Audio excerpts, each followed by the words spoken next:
This episode of the Capital G Show has been brought to you by the absolutely free-to-play Dungeons & Dragons Neverwinter. If you like D&D or you just happen to like action RPG games like Diablo, League of Legends, or Dota, I think that this game is definitely worth checking out. The link is in the description. You'll probably have a good time. What's up, YouTube? Capital G here, talking about this new Blackwing support card coming out in a couple of months in the Dragons of Legends booster set. I found out about this card maybe about 5 days ago, and first off, the fact that Konami is still supporting one of the older archetypes like Blackwings really makes me happy. Blackwings is one of my favorite archetypes of all time, and what I didn't expect is for the card to be any good. Usually when they give newer support to older archetypes, a lot of times they're just like really outdated, and it's like, what are they thinking? Now, I'll admit, when I first saw Black Sonic, I was incredibly underwhelmed, and I say that because I took the card solely at its face value. Let's go over the card quickly for those of you guys who don't know.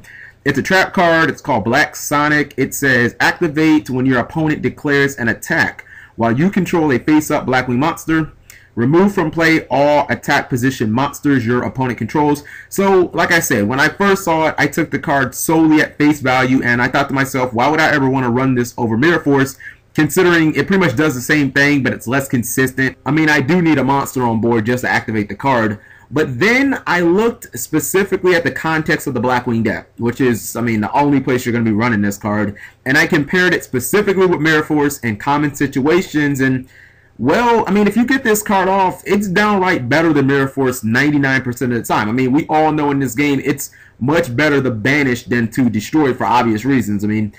First off, it's just harder to revive things when they're banished, especially with Return from a Different Dimension being banned. Secondly, some things, or a lot of things, trigger when they're destroyed by a card effect and then they hit the grave. Cards like Abyss Lende and Goblin Zombie, yada, yada, yada. And there are only a handful of cards that do this when they're banished. I really can't even think of any. I know a couple of cards that, like Warrior of Zera and stuff like that. And then lastly, there are a lot of decks right now that use monsters in their graveyard as resources, to summon like dragons, and there are other decks that may banish a couple to summon something else. I remember from playing last format with Blackwings that the deck struggles a lot with monsters that have resistance to destruction effects. I'm talking about monsters like Zenmaines and Bujin Kagasuchi. Blackwings as a deck, they usually either have to like make weird plays where they have to summon like Black Ship of Corn against the Zenmaines, which is not really ideal, or they just have to waste a ton of resources. You know what I mean? Like having to collude over it, then use Icarus Attack or something like that, using a Phoenix Chain before you want to. And then I looked at the matchups right now. Now, I understand this will be in the next format, but the matchups right now should still be they should still be relevant to the game come April. First, Bujin's one of the strongest decks of the format. Okay, well, first off, your opponent can't chain Hair to survive it like they could with Mirror Force. They can't chain, or they can't drop, Mikazuki like they would if you kill a Bujin Yamato, where your opponent can like drop Mikazuki so you can't get to their life points. And then lastly, it kills Kagasuchi, which we've already identified as just a problem card for the Blackwing deck as a whole, against hieratic dragons, or hieratic rulers, whatever you want to call that deck. It removes any dragon ruler permanently. This is a huge thing because this is where Mirror Force really just buys you a turn. Chances are when your opponent is going to attack with a dragon ruler, they summoned it that turn, outside of the one exception being like, if they have like skill drain on board or something like that. So, since they already triggered it while summoning it, you get to kill it and it permanently dies. And then also it kills Dracosac. Like, believe me, I've seen people have tokens out and attack with Dracosac because they're reading a Mirror Force, or they're reading, something that wouldn't kill a Dracosac, something that isn't D-Prison. So I've seen that, whether it be like a Forbidden Lance or whatever.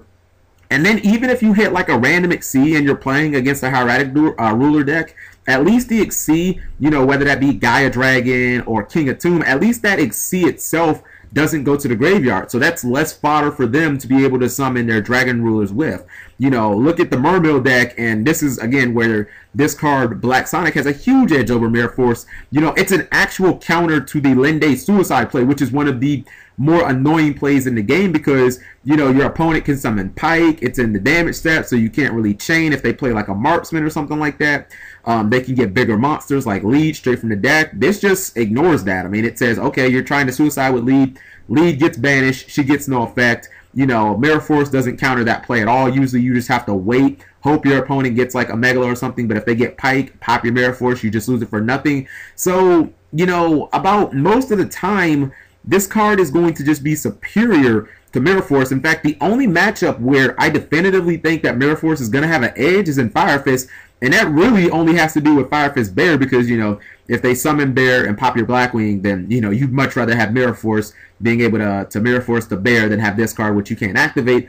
But overall, I think that this card it's just way better. You know, this is one of those cards where you look at it immediately and you can't let your first impressions of the card dictate how you feel about it. Like, you really have to look at the ins and outs of Blackwings.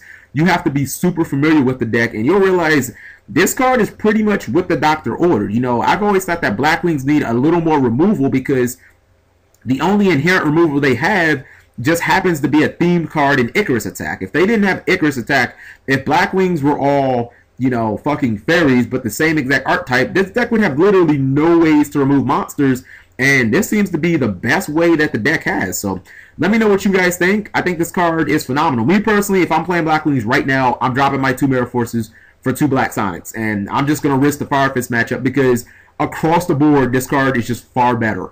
You know, thank you guys for watching, as always. Subscribing makes life happy.